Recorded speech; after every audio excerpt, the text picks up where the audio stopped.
இதற்கு முழுக்க முழுக்க காரணம் திராவிட முன்னேற்ற கழக அரசு. கள்ளசாராயம் குடி திறந்தாலே 10 லட்சம் ரூபாய் கொடுக்கிற நம்மளுடைய அரசு, கடவுள் மறுப்பு கொள்கையில் இருந்தவருடைய அவருடைய சிலைக்கு பின்னாலேயே நான் என்னுடைய உயிரை மாற்றிக் கொள்கிறேன்னு சொன்னா அது எவ்வளவு அர்த்தங்கள் அடங்கி இருக்கிறது என்பதை நீங்கள் புரிந்து கொள்ள வேண்டும்.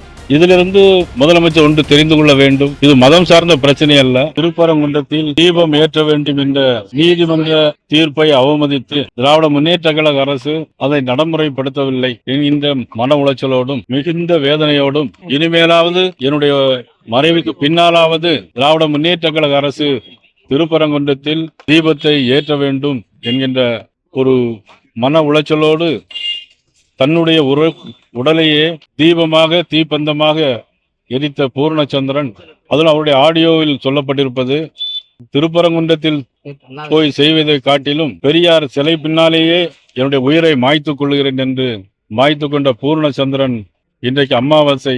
ஆனால் அந்த பூர்ணச்சந்திரன் இன்றைக்கு மறைந்திருக்கிறது.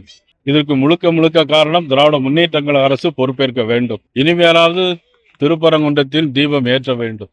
அதன் பிறகு பூர்ணச்சந்திரனுடைய மனைவிக்கு ஒரு அரசு வேலை வாய்ப்பும் 1 கோடி ரூபாயும் தமிழக அரசு வழங்க வேண்டும் என்று அனைத்து மக்களின் சார்பாக, இதில் அரசியல் பாகுபாடு இன்றி, இதில் அரசியல் காட்டாமல் மாண்பு முதலமைச்சர் அவர்கள் 1 கோடி ரூபாய் வழங்க வேண்டும், அவருடைய மனைவிக்கு ஒரு அரசு வேலை வாய்ப்பும் கொடுக்க வேண்டும் என்று நான் இந்த நேரத்திலே கேட்டுக்கொள்கிறேன். பாரதிய ஜனதா கட்சியின் சார்பாகவும் எங்களுடைய அமைப்புகள் சார்பாக, இந்து முன்னணி அமைப்புகளுடைய சார்பாகவும் அவர்களுக்கு ஒரு 10 லட்சம் ரூபாய் இன்றைக்கு காசோலை வழங்க இருக்கிறோம். அதனைத் தொடர்ந்து பல்வேறு அமைப்புகள் அவர்களுக்கு உதவி செய்ய இருக்கிறார்கள். திராவிட முன்னேற்ற கழக அரசு இனிமேலாவது தீபம் ஏற்ற வேண்டும் என்று நான் இந்த நேரத்தில் கேட்டுக்கொண்டு, எல்லா அமைப்புகளின் சார்பாகவும் நாளை மாலை தமிழகத்தில் உள்ள அந்தந்த பகுதிகளில் பூர்ணச்சந்திரனுடைய திருவுருவப் படத்தை வைத்து அந்தந்த பகுதியில் உள்ள கோயில்களிலும் மோட்ச தீபம் ஏற்ற வேண்டும் என்று நான் இந்த நேரத்திலே அனைவரையும் நான் கேட்டுக்கொள்கிறேன். இந்த அரசுக்கு வைக்கிற வேண்டுகோள், பூர்ணச்சந்திரனுடைய மனைவிக்கு ஒரு அரசு வேலைவாய்ப்பு கொடுக்க வேண்டும், அந்த இறந்த குடும்பத்திற்கு அவர் மனைவிக்கு 1 கோடி ரூபாய்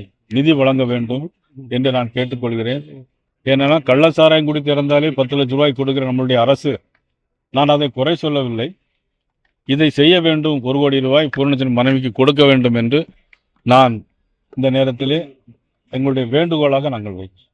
இளைஞர்களுக்கு நான் வைக்கிற வேண்டுகோள், நமது மாநிலத்தில் பல்வேறு பிரச்சனைகள் வரலாம். குடும்ப பிரச்சனையாக இருக்கலாம், அல்லது பொது பிரச்சனையாக இருக்கலாம், அல்லது மதம் சார்ந்த பிரச்சனையாக கூட இருக்கலாம். ஆனால் உயிரை மாய்த்துக் கொள்வது என்பது அது ஒரு தவறான ஒரு முன்னுதாரணம். இனிமேல் யாரும் இந்த மாதிரி செயலில் ஈடுபடக்கூடாது. இளைஞர்கள் எதனால் எதிர்த்து போராட வேண்டும். நீதிமன்றத்தில் தொடர்ந்து தங்களுடைய வாதத்தை பதிவிட்டு நீதியை வெல்ல வேண்டுமே தவிர உயிரை மாய்த்துக் கொள்வது என்பது அது ஒரு நல்ல செயலாக, நல்ல முன் உதாரணமாக நிச்சயமாக இருக்காது.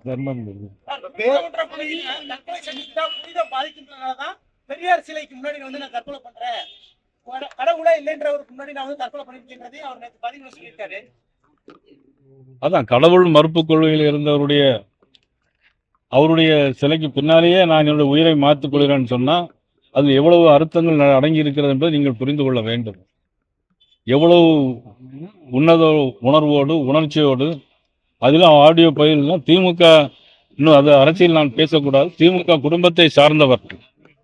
இதிலிருந்து முதலமைச்சர் ஒன்று தெரிந்து கொள்ள வேண்டும், இது மதம் சார்ந்த பிரச்சனை அல்ல, இது தமிழருடைய பண்பாட்டு உரிமை. காலங்காலமாக கார்த்திகை ஏற்ற என்பது தமிழர்களுடைய பண்பாட்டு உரிமை. ஆகவே இதை இனிமேலாவது முதலமைச்சர் கவனம் செலுத்தி அவர்கள் இதனை தீபம் ஏற்றுவதற்கு அனுமதிக்க வேண்டும் என்று நான் கேட்டுக்கொள்கிறேன். அவருடைய ஆத்மா சாந்தியடைய இறைவனை வேண்டுகிறேன். அவருடைய ஆத்மா நிச்சயமாக அதற்கான வேலையில் 2026, இன்றைக்கு நான் அரசியல் பேசக்கூடாது, 2026 நிச்சயமாக அது நடந்தே தீரும்.